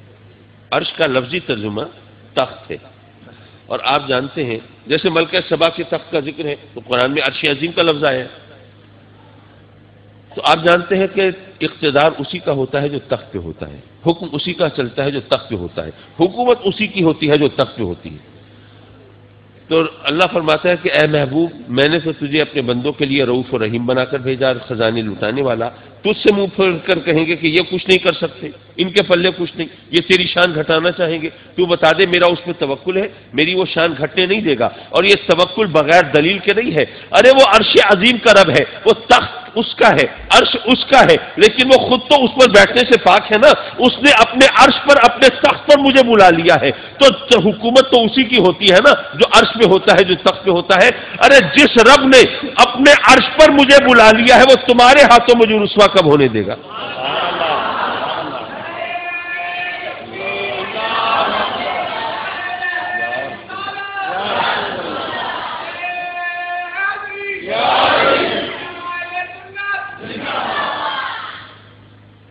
حضرات محترم، قرآن پڑھنا اور چیز ہے اور قرآن سمجھنا اور چیز ہے۔ ایک مشکل یہی ہے، ظاہر ہے ہم نیا قرآن نئی حدیثیں تو نہیں لا سکتے، چیزیں تو وہی ہوتی ہیں، صرف پیش کرنے کا انداز بدل جاتا ہے۔ چلیے ایک حدیث سن لیجئے، اس پر تھوڑی سی گفتگو اور پھر آپ سے اجازت۔ یہ تو آپ کا ذوق اور محبت ہے جس نے مجھے اتنی دیر بولنے پر آمادہ کیا، ورنہ سچی بات یہ ہے میری طبیعت اس قابل تھی نہیں کہ میں اتنی طویل گفتگو آپ کی خدمت میں کر سکتا۔ میرے آقا کریم حضور علیہ الصلوۃ والسلام محو سفر ہیں، جنگل میں سے گزر رہے ہیں، خچر پر سوار ہیں، اور ایک جگہ وہ جانور بدک جاتا ہے، ڈر جاتا ہے، گھبرا جاتا ہے۔ میرے آقا کریم اس سے اترتے ہیں اور اپنے صحابیوں کو بتاتے ہیں کہ یہاں پر قبریں ہیں، اور دو قبر والوں کو عذاب ہو رہا تھا جو دیکھ کے جانور ڈر گیا، اور ایک کو عذاب ہو رہا تھا اس لیے کہ وہ چغل خور تھا، دوسرے کو اس لیے ہو رہا تھا کہ وہ ناپاک چھینٹوں سے نہیں بچتا تھا۔ ساتھ کھجور کا درخت ہے، میرے آقا کریم اس کھجور کے پتے توڑ کے ان قبروں پہ ڈالتے ہیں اور فرماتے ہیں کہ یہ پتے جب تک ہرے بھرے تر و تازہ رہیں گے اس وقت تک ان قبر والوں کے عذاب میں کمی ہوتی رہے گی۔ حدیث تو اتنی ہے، یہ تو آپ نے پہلے بھی سنی ہوگی، لیکن میں عرض کر رہا تھا ذرا سمجھانے کا انداز کچھ اور ہوتا ہے۔ فرض کریں آپ کسی اسکول کے پاس سے گزر رہے ہوں، کھڑکی سے دروازے سے آپ کی نظر پڑے کہ استاد بچے کو سزا دے رہا ہے، مولا وقت سے خبر لے رہا ہے، تو آپ نے دیکھا ہے کہ بچے کو سزا مل رہی ہے، یہ تو آپ کا تجربہ مشاہدہ ہے، لیکن سزا کیوں مل رہی ہے یہ تو آپ جا کے پوچھیں گے تب پتہ چلے گا نا۔ میرے آقا کریم نے فرمایا قبر والوں کو عذاب ہو رہا ہے، کس وجہ سے ہو رہا ہے؟ وہ کام تو انہوں نے اپنی زندگی میں کیے تھے نا، کام انہوں نے اپنی زندگی میں کیے تھے، لیکن میرے آقا کریم سے ان کی وہ گزشتہ زندگی وہ بھی اوجھل نہیں ہے، ان کا نامہ اعمال بھی پوشیدہ نہیں ہے، یعنی یہ صرف نگاہ کا نہیں، بصارت کا نہیں، بصیرت کا بھی کمال ہے۔ اچھا وہ جانور عذاب قبر دیکھ کے ڈر گیا، اچھا آپ کو پتہ ہے قبر کسے کہتے ہیں؟ آپ کہیں گے کمال ہے کاظم صاحب آپ کو نہیں پتا، چلیے قبرستان میں دکھا لاتے ہیں۔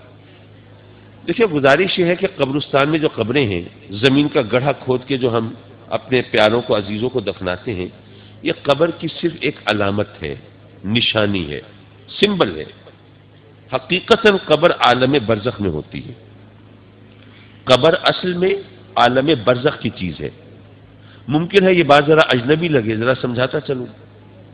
ہم جب دنیا سے رخصت ہوتے ہیں، قبر میں پہنچتے ہیں، سوال جواب ہوتے ہیں، اگر سوالوں کے جواب صحیح دیں تو قبر میں جنت کی کھڑکی کھل جاتی ہے اور جنت کی نعمتوں سے ہم فیضیاب ہونا شروع ہو جاتے ہیں، اور اگر سوالوں کے جواب خدا نہ خواستہ کوئی غلط دے تو پھر جہنم کی کھڑکی قبر میں کھل جاتی ہے اور عذاب کا سلسلہ شروع ہو جاتا ہے۔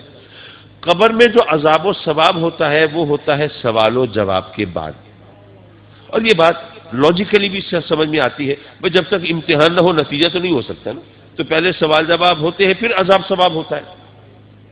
سوال جواب کہاں ہوتے ہیں؟ قبر میں۔ اب یہ بتائیے کہ ایک بحری جہاز آ رہا ہے سمندر میں، وہاں اتفاق سے ڈوب گیا، مسافر لقمہ اجل بن گئے، اب ان کو تو قبر نہیں ملی، اب وہ کیا کریں؟ فرشتے ان سے سوال کریں گے نہیں کریں گے؟ اچھا، تو ان کو تو قبر نہیں ملی، ان کو تو مچھلیوں نے کھا لیا، تو مچھلیوں کے پیٹ میں جائیں گے، اور اگر مچھلیوں نے مل کے کھایا ہے تو پھر فرشتے بھی گھن چکر بن جائیں گے، کس کس کے پیٹ میں جائیں گے؟ اچھا چلیے، یہاں تو پھر بھی آپ مچھلیوں کے پیٹ کی بات کر لیں۔ آپ کو پتہ ہے نا، ہندو اپنے مردوں کو دفناتے نہیں ہیں، جلا دیتے ہیں، چتا بنا کے جلا دیتے ہیں، راکھ بھی گنگا میں بہا دیتے ہیں۔ اچھا صرف ہندو نہیں، اور بھی اقوام ہیں، مثال کے طور پہ میں صحیح جانتا ہوں، مجھے ایگزیکٹلی نہیں معلوم کہ جاپان کے لوگوں کے مذہب کا نام کیا ہے، لیکن جاپانی لوگ جو ہیں وہ بھی اپنے مردوں کو دفناتے نہیں ہیں، وہ بھی جلاتے ہیں۔ جی، تو جناب اب فرض کیجئے ایک ہندو مر گیا، اس کی چتا کو آگ لگائی، لاش جلا دی اور اس کی راکھ گنگا میں بہا دی، اب اسے تو قبر میں نہیں دفنایا، تو فرشتے اس سے تو پھر سوال و جواب کیسے کریں گے؟ قبر میں تو دفنایا نہیں، سوال جواب نہیں ہوں گے تو عذاب ثواب بھی نہیں ہوگا۔ پھر بڑا آسان نسخہ ہاتھ لگ گیا، کسی شخص کے بارے میں پتہ چلے کہ اس کے کرتوت اچھے نہیں تھے، قبر میں اس پر کچھ اس کے ساتھ اچھا سلوک نہیں ہوگا، تو اسے قبر میں دفنانا ہی نہیں چاہیے، اس کی بھی چیتا بنا دینی چاہیے۔ بس قیامت میں حساب کے بعد جو کچھ ہوگا دیکھا جائے گا، اس وقت تک تو جان چھوٹ جائے۔ ہر ایک سے سوال جواب ہوں گے کہ نہیں ہوں گے؟ ہر ایک سے ہوں گے، ہر ایک کو تو قبر ملتی نہیں، پھر کیسے ہوں گے؟ بھائی اس لیے کہ اصل میں قبر عالم برزخ کی چیز ہے، وہاں ہوتی ہے، یہ دنیا میں جو قبر ہے یہ تو محض علامت ہے، نشانی ہے۔ اگر اب بھی یقین نہ آئے تو آقا کریم سے گواہی دلوا دوں۔ میرے آقا کریم حضور علیہ الصلوۃ والسلام ارشاد فرماتے ہیں کہ ہر قبر یا جنت کا باغ یا دوزخ کا گڑھا، دو حال میں سے ایک حال سے خالی نہیں، یا جنت کا باغ یا دوزخ کا گڑھا۔ اچھا، کبھی بارشوں سے، کبھی زلزلے سے، کبھی بوسیدگی کی وجہ سے قبریں کھل جاتی ہیں، دہل جاتی ہیں، بیٹھ جاتی ہیں، ہڈیاں چمکنے لگتی ہیں، آپ نے بھی دیکھی ہوں گی۔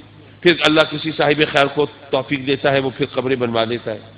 تو کوئی قبر کھل گئی تو کبھی کسی قبر میں آپ کو کوئی کلی، کوئی پھول، کوئی حور چہل قدمی کرتی ہوئی نظر آئی؟ میرا بھی خیال ہے نہیں نظر آئی ہوگی، ورنہ آپ نے بھی وہیں چھلانگ لگا دی ہوتی، یہاں کہاں بیٹھے ہوتے۔ کسی قبر میں کبھی کوئی چنگاری، کوئی انگارہ، کوئی عذاب کی کیفیت دکھائی دی؟ نہیں۔ یارو میرے آقا کریم کا فرمان تو غلط نہیں ہو سکتا، ہر قبر یا جنت کا باغ یا دوزخ کا گڑھا، لیکن ہمیں تو کبھی کسی قبر میں جنت یا دوزخ کی کوئی نشانی نظر نہیں آئی۔ کیوں نہیں آئی؟ وہ اس لیے کہ اصل میں قبر عالم برزخ میں ہوتی ہے، یہ دنیا میں جو قبر ہے تو صرف ایک نشانی ہے، علامت ہے۔ کچھ پلے پڑ گئی بھائی بھائی؟ میرے آقا کریم جس جانور پر سوار ہیں وہ جانور عذاب قبر دیکھ کے ڈر گیا۔ یارو 2-4 فٹ زمین کے نیچے کی بات نہیں ہے، اس جانور کی نگاہ عالم برزخ تک پہنچ گئی ہے۔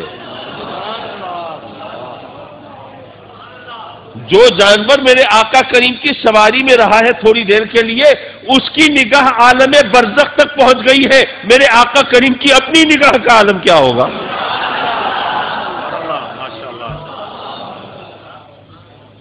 اچھا، میں یہاں پر ایک بات اس سے ہٹ کے ذرا ریلیونٹ ہے لیکن حدیث سے ہٹ کے ہے۔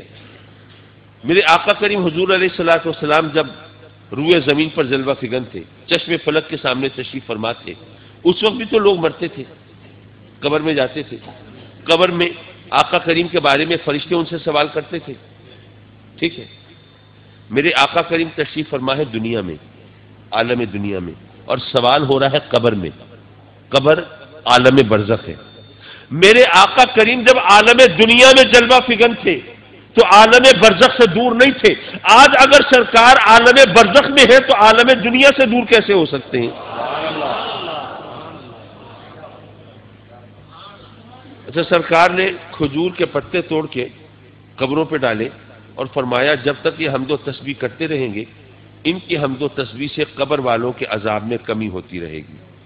یہ کھجور کے پتے کوئی اللہ کے ولی ہیں، کوئی پہنچے ہوئے بزرگ ہیں؟ نہیں، کھجور کے پتے ہیں۔ یار اگر کھجور کے پتوں کی حمد و تسبیح سے قبر والوں کے عذاب میں کمی ہو سکتی ہے تو مرد مومن کی قرآن خوانی سے نہیں ہو سکتی۔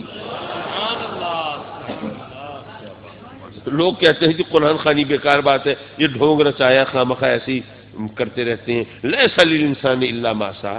یارو قرآن اور حدیث ذرا پڑھو تو صحیح، سمجھو تو صحیح۔ اچھا ایک بات اور، وہ ذرا زیادہ نازک بات ہے، یہ بتائیے کہ کائنات کی ہر چیز اللہ کی حمد و تسبیح کرتی ہے کہ نہیں کرتی؟ ہر چیز کرتی ہے، میں تو نہیں کہہ رہا، قرآن کہتا ہے ہر چیز اللہ کی حمد و تسبیح کرتی ہے۔ وہ جو قبریں ہیں ان کے اوپر منوں ٹنوں جو پتھر اور مٹی ہے وہ بھی تو حمد و تسبیح کرتا ہے۔ ان کی حمد و تسبیح سے قبر والوں کو فائدہ نہیں ہو رہا، اور وہ پتے جب خشک ہو جائیں گے تو کیا حمد و تسبیح کرنا چھوڑ دیں گے؟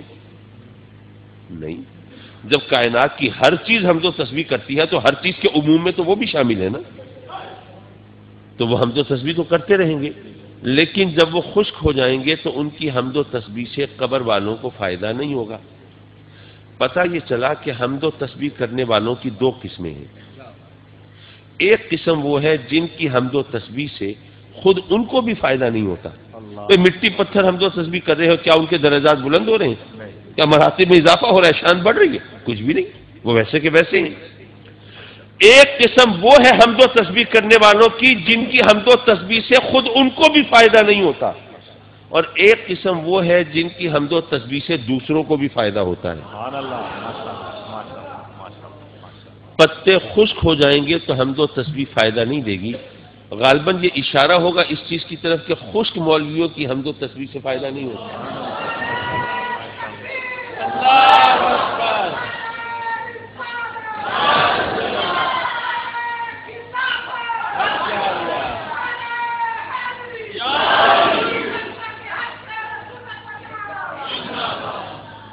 اشاروں وہ لوگ جو کہتے ہیں کہ یہ قرآن خوانی، یہ پڑھنا پڑھانا، یہ ایصال ثواب بے معنی ہے، دراصل وہ فتویٰ نہیں دے رہے ہوتے، وہ صرف اپنی قسم بتا رہے ہوتے ہیں کہ ہم کس قسم سے ہیں۔ حضرات مکرم، تقریر تو میں کر چکا لیکن ایک آدھ نصیحت بھی کرتا چلوں، اس لیے کہ ہم ماشاءاللہ تقریریں سن کے نعرے لگا کے پھر جا کے بیٹھ جاتے ہیں، کہیں بھائی روزہ رکھ لو، نماز پڑھ لو، کوئی نیکی کر لو، حلال حرام کا فرق کر لو۔ ہاں صحیح، نماز میں ڈنڈی مار جاتے ہیں، روزے میں بھی کوتاہی ہو جاتی ہے، حلال حرام میں بھی ذرا چکر چل جاتا ہے، لیکن فکر کی بات نہیں، ہم تو عشاق رسول ہیں نا، ہم تو یا رسول اللہ کے نعرے لگانے والے ہیں نا، ہم تو سرکار کے چاہنے والے ہیں، ہماری کیا بات ہے، سرکار شافع محشر ہے، بخشوا لیں گے۔ یارو اگر شفاعت کا عقیدہ ہمیں نیکی سے دور کر دیتا ہے، گناہ سے قریب کر دیتا ہے، تو وہ عقیدہ تو سچا نہیں ہو سکتا، صحیح نہیں ہو سکتا، لیکن شفاعت کا عقیدہ تو صحیح ہے۔ جنہیں اپنی نیکیوں پہ ناز ہو، زہد و تقویٰ پہ غرور ہو، پارسائی پہ فخر ہو، وہ نہ مانے شفاعت کے عقیدے کو۔ ہم جیسے گناہگاروں کے لیے تو بس آس امید کی یہی کرن ہے، لیکن وہ عقیدہ جو نیکی سے دور کر دے، گناہ سے قریب کر دے، صحیح نہیں ہو سکتا۔ اور شفاعت کا عقیدہ صحیح ہے تو ماننا پڑے گا کہیں سمجھنے میں غلطی ہوئی ہے، اس غلطی کو سمجھ لیجئے، مسئلہ حل ہو جائے گا۔ میرے آقا کریم شفاعت فرمائیں گے، گناہگاروں کی شفاعت ضرور فرمائیں گے، ہمارا ایمان ہے۔ بھئی انسان ہے نا، بندہ بشر ہے، کہتے ٹو ار از ہیومن، خطا کرنا انسان کی فطرت ہے، انسان خطا کا پتلا ہے، انسان سے خطا ہو گئی، لغزش ہو گئی، گناہ ہو گیا، پھر وہ نادم ہے، شرمندہ ہے اپنے کیے پر، اس کے دل میں خدا کا خوف پیدا ہوا، رب کی بارگاہ میں عرض کرتا ہے مولا گناہ ہو گیا، لیکن مولا اس کی سزا بھگتنے کی مجھ میں ہمت نہیں ہے، مولا یہ بتقاضائے بشریت یہ خطا ہو گئی ہے، معاف کر دے، آئندہ گناہ سے بچتا رہوں گا۔ اگر بندے سے گناہ ہو جائے، پھر اس کے دل میں خدا کا خوف پیدا ہو، آنکھوں سے اشک ندامت ٹپکے اور آئندہ گناہ سے بچنے کا عزم مصمم کرے، تو وہ صرف گناہ گار ہے، آقا کریم اس کی شفاعت ضرور فرمائیں گے۔ اور جو گناہ تو کرے اور اس پر شرمندہ نہ ہو، گناہ کرے اور دل میں خدا کا خوف پیدا نہ ہو، گناہ کرے اور بار بار کرے، گناہ کرے اور اس پر اصرار کرے، تو یارو وہ صرف گناہ گار نہیں ہے، پھر تو وہ اللہ کا باغی ہے، سرکش ہے، نافرمان ہے۔ میرے آقا کریم گناہ گاروں کی شفاعت فرمائیں گے، اللہ کے باغیوں اور سرکشوں کی نہیں فرمائیں گے۔ اب کسی مولوی سے پوچھنے کی ضرورت نہیں ہے، اپنے گریبان میں جھانکنے کی ضرورت ہے۔ اگر اپنے گناہوں پر نادم ہوتے ہو اور اللہ سے مغفرت کے طلبگار ہوتے ہو اور آئندہ گناہوں سے بچنے کا عزم کرتے ہو تو تمہیں مبارک ہو، آقا کریم کی شفاعت سے ضرور حصہ ملے گا۔ اور اگر گناہوں پہ احساس ندامت تک جاتا رہا ہے تو وہ تو خیر اللہ تو ہر چیز کا مالک ہے، لیکن بظاہر امید کی صورت نظر نہیں آتی۔ ہاں، شکوے شکایتیں کرنے میں ہم بہت تیز ہیں، جی کافروں کو اتنا نوازا ہے، ہمارے پاس کچھ بھی نہیں۔ ہمارے پیر بھائی بھی آ کے کہتے ہیں ایسے ہی مرید آپ کے، اور پھر بھی اس غربت سے تنگی ترشی سے گزارا ہوتا ہے۔ یہ ایک سوچ کا زاویہ ہے، اس کو سمجھنے کی کوشش کیجیے۔ ہمیں رب کی بارگاہ میں ہر چیز کا حساب دینا ہے کہ نہیں دینا؟ مال دولت ملے اس کا حساب بھی دینا ہے، زمین جائیداد ملے اس کا بھی دینا ہے، آل اولاد ملے اس کا بھی دینا ہے، عہدہ و منصب ملے اس کا بھی دینا ہے۔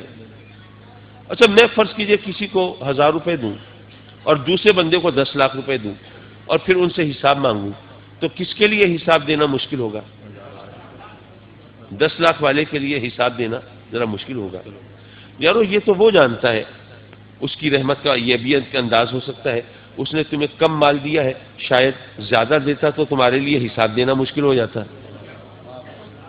یہ تو وہ جانتا ہے نا۔ لیکن ہماری سوچ کیا ہے؟ بس یہاں بات ختم کر رہا ہوں۔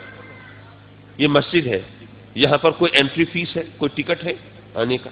کوئی نہیں۔ اور وہ جو کلبز ہیں ان میں باقاعدہ ٹکٹ ہوتا ہے، خرچہ ہوتا ہے۔ مسجدیں ویران ہیں اور کلبز بھرے ہوئے، مسجدیں خالی ہیں جہاں پہ مفت انٹری ہے، اور جہاں پر پیسے دے کے جانا ہوتا ہے وہ جگہ بھری ہوئی ہے۔ یہاں جنت ملتی ہے، نماز جنت کی کنجی ہے نا۔ جنت مفت ملے تو لوگ لینے نہیں آتے، جہنم خریدنے کے لیے پہنچے ہوئے ہیں۔ یار آپ بتاؤ کریں تو کیا کریں؟ نصیحت کس کو کریں اور کیا کریں؟ یہ تمام باتیں سوچنے کی ہیں، ذہن نشین کرنے کی ہیں۔ صرف نعرے لگانا مقصد نہیں ہوتا، بلکہ اس راہ کو اپنانا۔ سرکار سے محبت کا دعویٰ کرتے ہیں نا، دعویٰ اگر بغیر دلیل ہو تو وہ مذاق ہوتا ہے۔ دیکھیے، ہم نے دیکھا ہے بچے جب ذرا بچپن لڑکپن کی سرحدوں پہ آنکھ مسولی کھیل رہے ہوتے ہیں تو عام طور پر وہ جو ایک تبدیلی جو آ رہی ہوتی ہے ان میں، تو اس کی وجہ سے وہ کسی کے تیرے نگاہ ناز کے گھائل ہو جاتے ہیں، کسی کی زلف گرہ گیر کے اسیر ہو جاتے ہیں، کسی کی محبت کا دم بھرنے لگتے ہیں، کسی کے چہرے کی چاندنی میں اپنے لیے راستے تلاش کرنے لگتے ہیں۔ ہوتا ہے شب و روز تماشا میرے آگے۔ اب ایک بچہ ہے، اب کسی سے محبت کا دم بھرنے لگا، والدین پریشان، پہلے چیزیں بچا بچا کے رکھتے تھے، کھا نہ جائے، اب پیش کرتے ہیں، کھاتا نہیں۔ پہلے سوتا تھا تو اٹھانا مشکل ہو جاتا تھا، پانی کی بالٹی ڈالنی پڑتی تھی، اب نیند ہی نہیں آتی۔ ڈاکٹر کے پاس لے کے گئے، حکیموں کو دکھایا، کوئی ایسا نہیں جو بتائے کہ مریض عشق ہے۔ نیند اور بھوک یہ انسان کی بنیادی ضرورتیں ہیں کہ نہیں ہیں؟ ان سے آدمی بے نیاز ہو گیا۔ کس محبت میں؟ وہ جو حیوانی محبت ہے، وہ جو نفسانی محبت ہے، جو ادنا محبت ہے۔ مجھے یاد ہے جب میں غالباً فرسٹ ایئر کا اسٹوڈنٹ تھا، اس وقت میں نے دیکھا میرا ایک کلاس فیلو ہے، انگلی کو بلیڈ سے کاٹا، خون کے قطرے جمع کیے اور پھر اس میں قلم کی نب ڈبو ڈبو کے کچھ لکھنے لگا۔ بڑا حیران کن منظر، بھائی یہ کیا کر رہے ہو؟ جی وہ میں دراصل لو لیٹر لکھ رہا ہوں۔ بھائی وہ عام روشنائی سے نہیں لکھا جا سکتا، انگلی کاٹنے تکلیف نہیں ہوئی۔ قاضی صاحب آپ کو کیا پتا، جب خون جگر سے لکھا ہوا نامہ محبوب کی نظر سے گزرے گا تو اس پر جو میرے جذبات کا اثر ہوگا اس کے مقابلے میں انگلی کٹنے کی تکلیف کیا ہے؟ میں سوچنے لگا یہ حیوانی اور نفسانی محبت میں انگلی کٹنے کی تکلیف نہیں ہوگی، تو آقا کریم کی محبت مل جائے تو سر کٹنے کی تکلیف کس کو ہوگی؟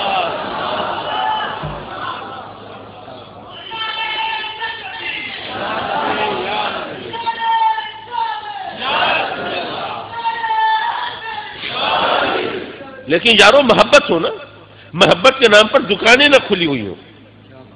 آپ کو پتا چلا کہ آپ کا جو محبوب ہے، جو لفٹ نہیں کراتا، توجہ نہیں کرتا، آپ جناب بڑی تگ و دو کرتے ہیں، سردیوں کی سرد رات میں آدھی رات کا وقت ہو، کوہر بھی ہو، دھند بھی ہو، جناب ہیٹر کے سامنے سے ہٹنے کو جینا چاہتا ہو، اتنے میں کوئی کان میں آ کے بتائے کہ وہ ذرا اگر گرما گرم گجریلا فلاں دکان کا لا کے دو گے نا پھر وہ لفٹ مل جائے گی، تو اب سردی کچھ نہیں کہے گی، موٹر سائیکل پہ اڑے جا رہے ہوں گے۔ اسی طرح گرمی میں موٹر سائیکل پہ آئس کریم لینے کے لیے اڑے جا رہے ہوں گے، پھر لو اور دھوپ بھی کچھ نہیں کہے گی۔ یارو اس حیوانی محبت میں تمہیں سردی اور گرمی کا ہوش نہیں رہتا۔ سرکار سے محبت کے دعوے کرتے ہو، نعرے لگاتے ہو، جلسے کرتے ہو، جلوس نکالتے ہو، خرچہ کرتے ہو، سب کچھ کرتے ہو، لیکن جب کہا جاتا ہے سرکار کو راضی کرنے کے لیے نماز بھی پڑھنی ہے، یہ کام بھی کرنے ہیں، پھر تمہیں سردی اور گرمی بھی ستانے لگتی ہے، پھر دوسرے بہانے بھی سوچنے لگتے ہیں۔ یا کس کو بے وقوف بناتے ہو؟ اللہ رسول کو تو نہیں بنا سکتے۔ تو جو اپنے آپ کو بے وقوف بنا رہا ہو اس کو کیا کہے؟ وآخر دعوانا ان الحمد للہ رب العالمین۔